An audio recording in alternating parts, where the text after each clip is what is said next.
Buena puntuación y uso de signos lingüísticos. Como aprendimos en el módulo de las palabras, recuerde respetar cada cariz de la buena puntuación, como también los signos auxiliares, puesto que ellos son de sumo valor en la claridad y la disposición estilística. Otro elemento importante para depurar el estilo es apartarse de toda fórmula innecesaria, rehuir a enunciados anticuados o carentes de información, así como de idiotismos, no solo gramaticales, sino significativos también. Idiotismo, definición. Un idiotismo es un giro idiomático que no se adapta a las normas gramaticales o al sentido literal y usual de las palabras, y posee un sentido figurado adoptado de manera convencional. Los idiotismos suelen confundir a aquellos que no están familiarizados con ellos, generalmente hablantes no nativos.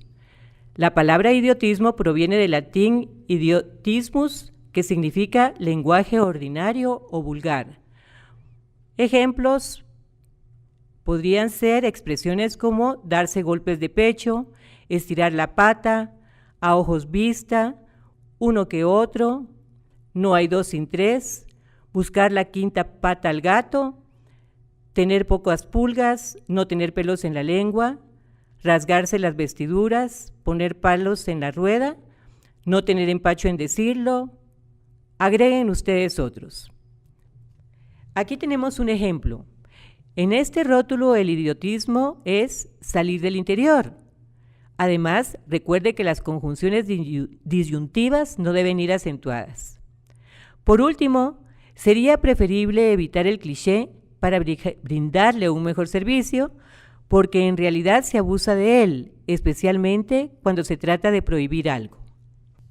Practicar el uso de figuras también le ayudará a perfeccionar su estilo, adiestrar la exornación original de uso moderno, aprender a distinguir entre un escrito congestionado y uno abundante, entre uno vulgar y otro sencillo.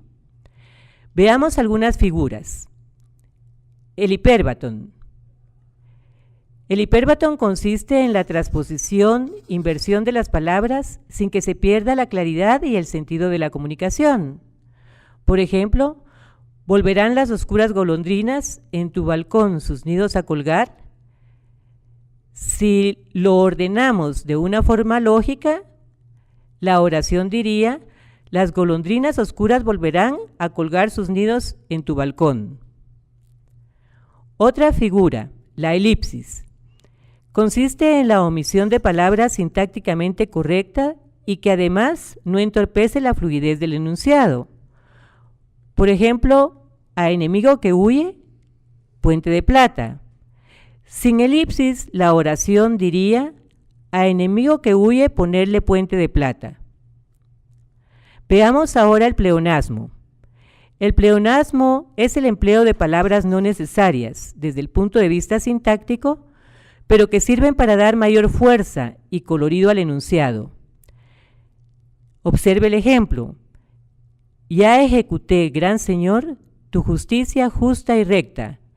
Se trata de un pleonasmo, ya que la justicia siempre es justa y recta, por lo que no haría falta recordarlo. El gerundio. Normas de uso. El gerundio es una forma verbal impersonal que expresa simultaneidad o anterioridad de la acción con el tiempo en que se habla. Las normas básicas de uso son las siguientes. En la mayoría de los casos, el sujeto del gerundio debe coincidir con el sujeto de la oración principal. Observe estos ejemplos. El ponente defendió sus conclusiones apoyándose en los datos ministeriales. Es el mismo sujeto, el ponente, quien defiende y se apoya. Incorrecto. Nos encontramos a los diputados bromeando en el hemiciclo. En este caso, el sujeto es nosotros, pero el gerundio se refiere a los diputados. La ambigüedad se eliminaría si dijéramos: nos encontramos a los diputados que estaban bromeando en el hemiciclo. La acción del gerundio debe ser anterior o simultánea a la del verbo principal, Por tanto, debe evitarse el llamado gerundio de posterioridad. En el caso de el otro día cogimos un resfriado andando bajo la lluvia sin paraguas, el sujeto concuerda, nosotros, y ambas acciones son simultáneas, andar y coger un resfriado. En el caso de la víctima fue agredida en su casa, muriendo horas después en el hospital, este es el llamado gerundio de posterioridad. La expresión debía ser: la víctima fue agredida en su casa y murió horas después en el hospital. El nuevo titular de justicia ingresó en la universidad en 1970, graduándose 5 años después. También es una expresión incorrecta, ya que el hecho de graduarse es posterior a ingresar en la universidad. La acción que expresa el gerundio debe interpretarse como una circunstancia, ya sea de tiempo, modo o condición, de la acción del verbo principal. Es decir, la función del gerundio es siempre de complemento circunstancial. El uso del gerundio será correcto si expresa en qué momento, de qué modo, por qué motivo o con qué condición se da la acción principal. Siempre ejerce una función adverbial. Por ejemplo, Eduardo ha aprobado las matemáticas copiando. Harás bien poniendo un candado en la bicicleta. El gerundio es un modificador del verbo y por lo tanto no puede calificar a un sustantivo. En la expresión el gobierno ha aprobado un decreto regulando las importaciones asiáticas, o en el caso vi el árbol floreciendo, regulando está modificando a decreto y floreciendo está modificando a árbol, es decir, que está fungiendo como adjetivo. Por lo tanto, las dos oraciones son incorrectas. Y ahora revisemos de nuevo el famoso verbo haber. Recuerde que el verbo haber es un verbo auxiliar que no tiene significado pleno, pero que sirve para construir los tiempos compuestos de los otros verbos y deben indicar las acciones gramaticales de persona, número, tiempo y modo. También tiene un uso como verbo impersonal con el significado de acaecer o de ocurrir y de verificarse o efectuarse.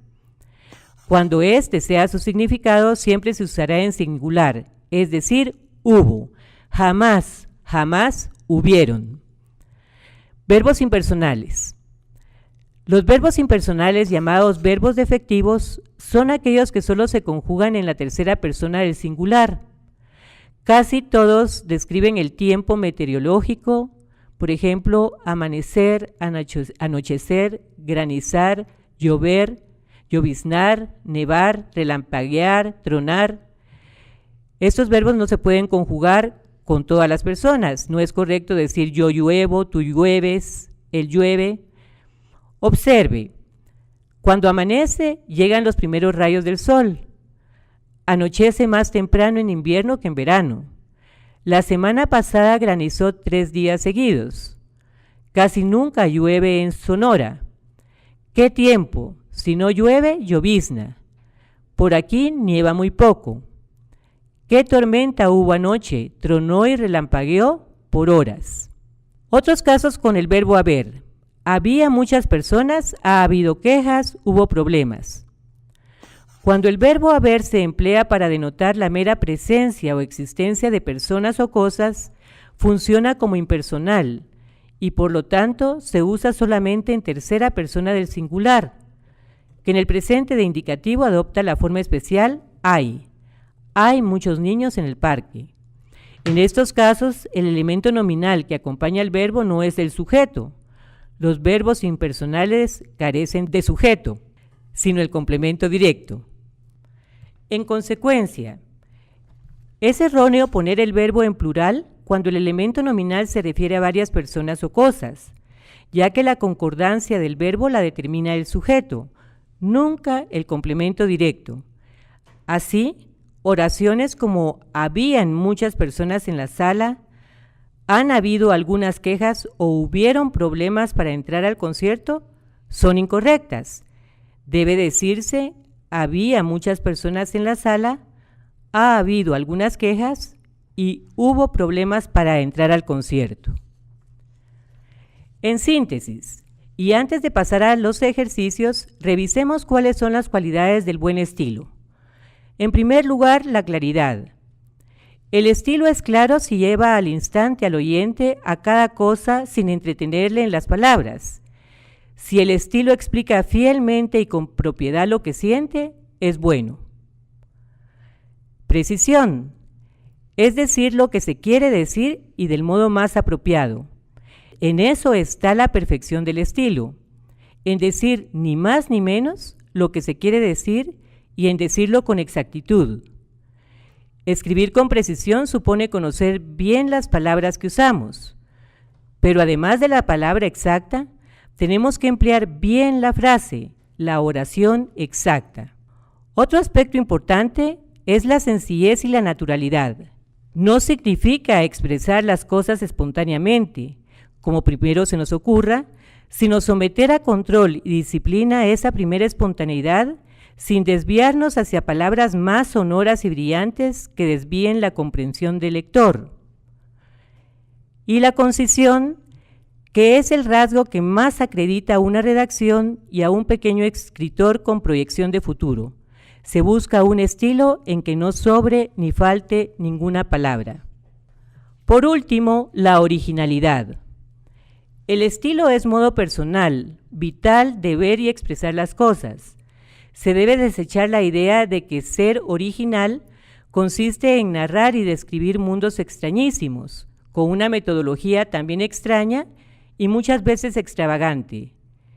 Es buena la norma de observar los hechos interiores y exteriores a la persona, luego reflexionar sobre ellos, destacar los rasgos más importantes, los que mejor definen y caracterizan, y así cada uno de ustedes encontrará su propio estilo y el que les va a identificar.